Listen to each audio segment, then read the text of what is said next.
এই যে এখানে হলুদ হলুদ এই ঝিঙে ক্ষেতের হলুদ ফুলের রাজ্যে এসেছি। এই দৃশ্যটা আমার খুব ভালো লাগলো, এই কারণে আমি আপনাদের দেখানোর চেষ্টা করছি। এই যে দেখুন, এখানে সার বেঁধে লাইন ধরে এই ঝিঙে গাছগুলো লাগানো হয়েছে। এই পুরা ক্ষেতটা এইভাবে, আবার এদিকেও তাই।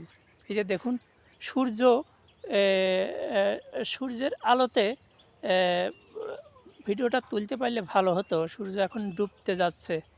আর এই যে দেখুন, হলুদ হলুদ ফুলের এই সৌন্দর্যটা দেখে খুবই ভালো লাগে। দেখুন কত সুন্দরভাবে ফুটে আছে।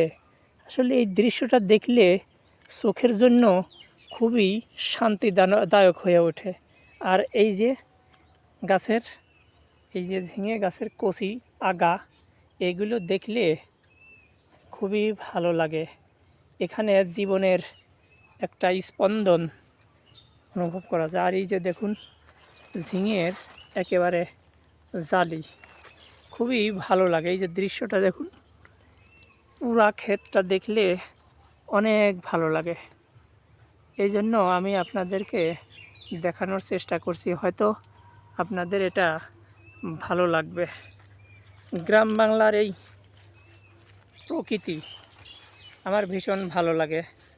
সারাদিন বসে ঘরে বই পড়ি, একটি প্রবন্ধ লিখলাম আজ 2 দিন ধরে, আর বিকেলবেলা এই সন্ধ্যার প্রাককালে বের হয়েছি একটু ঘোরার জন্য। আর এই প্রকৃতিটা আমি যা দেখি আমার চোখ দিয়ে আপনাদেরকে দেখানোর চেষ্টা করি। আর এইদিকে এটা হলো পাট ক্ষেত। আর কিছুদিন পরে এই পাট কাটা হবে। পাট ক্ষেতের ভিতরটা দেখুন। এই যে এই প্রকৃতির এই ভিডিওটা আপনাদের কেমন লাগছে কমেন্টে জানাবেন, আর চ্যানেলটা সাবস্ক্রাইব করবেন। এইদিকে দেখুন, ওই যে ছোট্ট একটি আমের বাগান, আম বাগানটা দেখে খুবই ভালো লাগলো। আর এইখানে হলুদ ফুলের সমারোহ দেখুন, কতই না ভালো লাগে। এই ফুলগুলো চোখের জন্য অনেক শান্তিদায়ক। একবার দেখলে বারবার দেখতে ইচ্ছে করে। এই যে বারবার দেখতেছে, দেখুন না কত সুন্দর দেখা যায়। এই যে অনেক সুন্দর দেখা যায়। আসলে গাছেরও প্রাণ আছে, সত্যিই গাছের প্রাণ আছে। এই সবুজ প্রকৃতিতে এলে প্রাণের স্পন্দন বা প্রাণের অস্তিত্ব বোঝা যায়। শুকনো কোনো কিছু, শুকনো গাছপালা, প্রকৃতি ভালো লাগে না। মরুভূমি তো ভালো লাগে না, মরুভূমিতে কোনো গাছ নেই।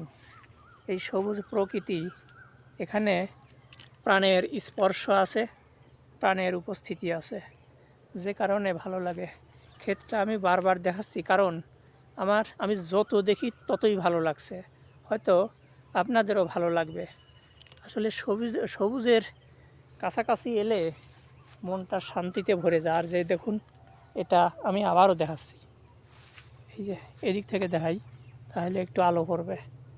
এই যে সুন্দর লাগে, খুবই চমৎকার। আর এই যে ছোট্ট একটা ঝিঙের কচি জালি এখানে উঠেছে, কিছুদিন পরে এখান থেকে ঝিঙে হবে।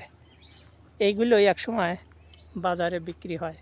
এই যে আমরা বাজার থেকে যে সবজিগুলো কিনে খাই, সেই সবজির পিছনে কৃষকের যে কত শ্রম এবং ঘাম এখানে ব্যয় করতে হয়, সেটা কিন্তু না দেখলে অনেক সময় বোঝা যায় না। মনে হয় যে খুব সহজেই পাওয়া যায়। এই যে দেখুন কত সুন্দর প্রকৃতিটা, খুবই ভালো লাগে। আপনাদের কেমন লাগলো কমেন্টে জানাবেন।